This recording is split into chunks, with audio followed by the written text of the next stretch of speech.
ପାଞ୍ଚ ଜଣକୁ ଦେଖେଇବ, 4 ଜଣକୁ ନଚେଇବ, ଜଣକୁ ନଚେଇବ।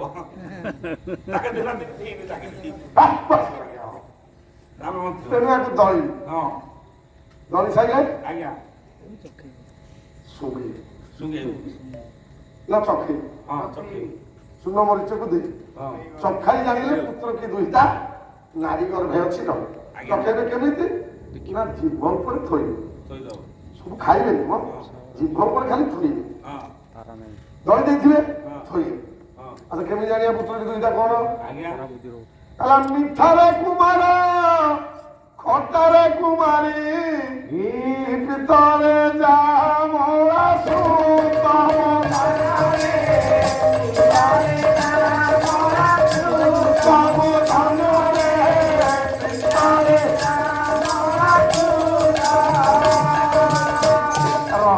ପଦେ ପଦେ ଯାଉଛି। ହେଲେ ମିଠାରେ କୁମାର ଖଟାରେ କୁମାରୀ ତୀପ୍ତରେ ଯାମଳା ସୂତ୍ର। ଯଦି ମିଠା ଲାଗିଲା ତାହେଲେ ପୁଅ, ମିଠାରେ କୁମର, ଖଟା ଯଦି ଲାଗିଲା ଝିଅ, ହଁ ତୀପ୍ତ ପିତା, ଯଦି ପିତା ଲାଗିଲା ଜାଣା, ତୀପ୍ତରେ ଜାଣା ଲାଗିବ। ମିଠାରେ କୁମର ଯଦି କିଛି ନ ଲାଗିବ, ମିଠାରେ କୁମର ଖଟାରେ କୁମାରୀ ଭିତରେ ଯାମଳା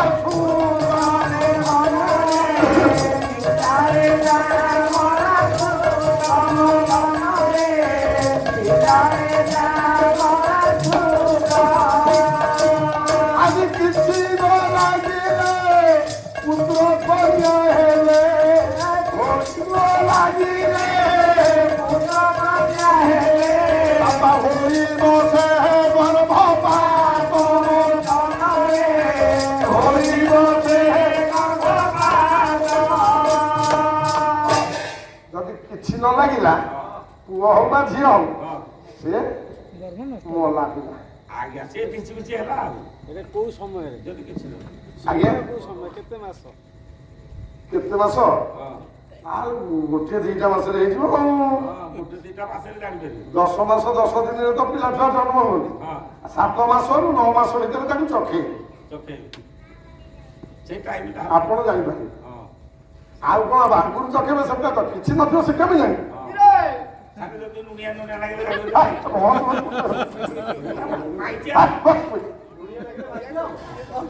ଗୋଟେ ଶାସ୍ତ୍ର ଲେଖରେ କୁହ କଥା କୋଉଠି ରହିଲା ରେ? ହଁ ଆପଣ ମାନେ ନେଇଯାଉଛନ୍ତି, ଗାଇନିଂ ଡକ୍ଟର ଦେଖିଲା, କମ୍ପ୍ୟୁଟର ଗଲା, ମା ପେଟ ଯାଉଛି ଗୋଟେ ଘର ନା ଘର ନୁହେଁ, ସେ କମ୍ପ୍ୟୁଟର ଦେଖିଦେଲା, ଡକ୍ଟର କହିଲା ପୁଅଟାଏ ଅଛି, ପୁଅଟା ଭଲ ସୁସ୍ଥରେ ଅଛି, ପିଲାଟା କି ନହେଲେ ଝିଅଟା ସୁସ୍ଥରେ ଅଛି, ଏତିକି କିଲି ଓଜନ, ଭଲ ପିଲା ସୁସ୍ଥ ଅଛି, କିଛି ଅସୁବିଧା ନାହିଁ। ଆଚ୍ଛା ବାପା, ଯଦି ସେ ଜନ୍ମ ନ ହେଇଥାନ୍ତା ପୁଅ କି ଝିଅ କେମିତି ଜଣା ପଡିବ? ଗୋଟେ ଘର ଭିତରେ ଅଛି ଜଣେ, କବାଟ ଖୋଲିଲେ ସେ ଘରୁ ସେ ଜଣକ ବାହାରିବ, ଆମେ ଜଣକୁ ତାଲା ପକେଇକି ରଖିଛେ, ତାଲା ପକେଇଲା ବାଲା ବାପା, ଘର ଭିତରେ ରହିଲା ପୁଅ କି ଝୁଅ, କବାଟ ଖୋଲିଲେ ବାହାରିବ। ଯଦି ଘର ଭିତରେ ଆମେ ଜାଣିପାରୁଛେ ପୁଅ କି ଝିଅ, ତାହେଲେ ସେ ଜନ୍ମ ହେଇଛି ନା ହେଇନି? ଆପଣ ମାନେ କୁହନ୍ତୁ, ମୁଁ କହିବି। ଜନ୍ମ ହେଇଛି, ଠିକ କହିଲେ। ଯଦି ଜନ୍ମ ନ ହେଇଥାନ୍ତା ଆମେ ଜାଣିଥାନ୍ତେ କି ପୁଅଟା କି ଝିଅଟା? ଯଦି ମା ଜନ୍ମ କରୁଛି ବୋଲି ଆପଣ ମାନେ କହିବେ, ତାହେଲେ ସିଜରିଂ ଜନ୍ମ ହେଲେ ତାହେଲେ ଡାକ୍ତର ଜନ୍ମ କଲା।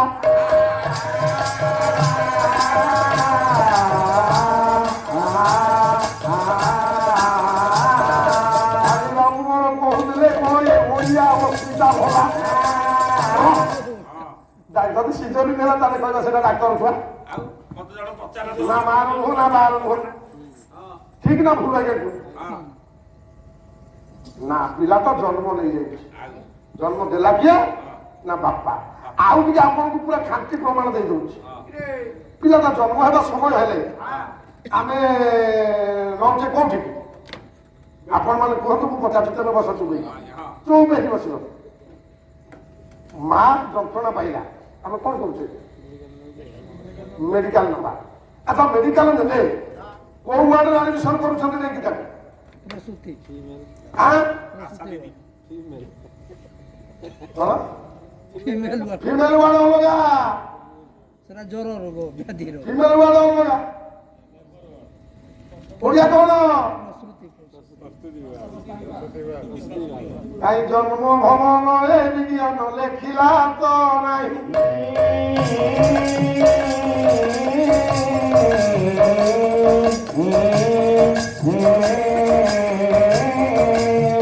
ଭବନ ବୋଲି ପ୍ରମାଣ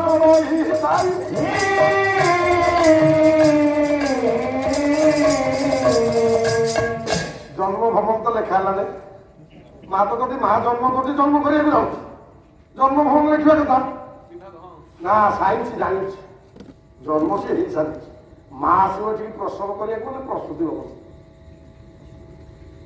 ତାହେଲେ କୁହନ୍ତୁ ପୁରୁଷ ଜନ୍ମ କରେ ନା ନାରୀ ଜନ୍ମ କରେ ନାରୀ ପ୍ରସୂତି କଲା ନାରୀ ପ୍ରସବ କରେ ପ୍ରସବ ଯନ୍ତ୍ରଣାକୁ ସହ୍ୟ କରି ଯେତେବେଳେ ମା ଜନ୍ମ ଦଉଛି ସେଥିପାଇଁ ମା ଅଗ୍ର ଭାବରେ ରହୁଛି ପୁରୁଷର କଣ ଅଛି କେତେ କଷ୍ଟ ମା 10 ମାସ 10 ଦିନ କାରଣ କେତେ କଷ୍ଟ ସହୁଛି ପିଲାଟାକୁ ପ୍ରସବ କରିବା ପାଇଁ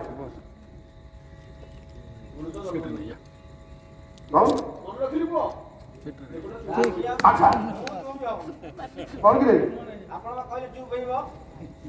ହଁ ହଁ କରିବୁ ଆପଣଙ୍କର କଥାବାର୍ତ୍ତା ଦେଖିନି ଆଉ ଆପଣ କହିଲେ ଚୁପ୍ତ କରି ଅଛି ବୋଲି ମୁଁ ଚୁପ୍ କରି ମୋ ବାଟରେ ବସିଛି